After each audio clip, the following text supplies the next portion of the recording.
السلام عليكم الجميع، كنتمنى تكونوا بخير وعلى خير ان شاء الله. اولا تحيه للشعب المغربي كامل ولجلاله الملك على التضامن والتعاون والتعاطف اللي قدموه في هذه الكارثه ديال الزلزال، ولا اي واحد مشى لعين المكان وعاون سواء معنويا او لا ماديا، وصل لعين المكان، وصل للديور ديال الناس المتضررين، وقد يستطاع ان اي واحد احتاج لشي حاجه يقدمها ليه ويساعدها. هذا فخر لنا كاملين وفخر للعالم كامل، لان العالم بقى منبهر في المغرب على التعاون ديالو وعلى التعاطف اللي درناه بيناتنا، اننا تعاوننا وقدمنا لاي واحد خاصو المساعده. هذا كيعبر على اننا دوله مغربيه قاده بكل معاييرها.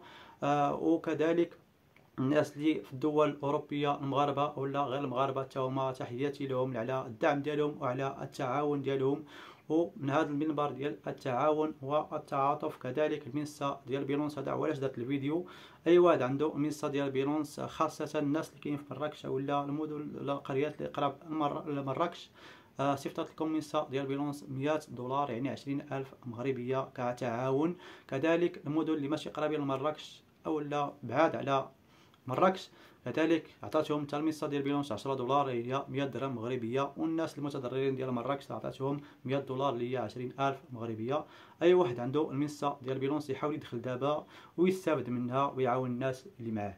هذا هو الفيديو اللي بغيت نوصل لكم، وكنتمنى تبارطاجيو وتعم الفائده للجميع، لان شحال من واحد عنده منصه وما عارفش. وكذلك الناس اللي كاينين متضررين في مراكش حتى هما شحال من واحد عنده المنصه ديال بيلونس، ولكن بقى ملهي وملهي مع التعاون ديال الناس، ولا تيكون غادي تيقدم مساعدات وتلقى عنده بلا كاين عنده في الهاتف ديالو وهو ما ردش البال. كنتمناو تبارطاجيو هذا الفيديو باش تعمل فائده للجميع.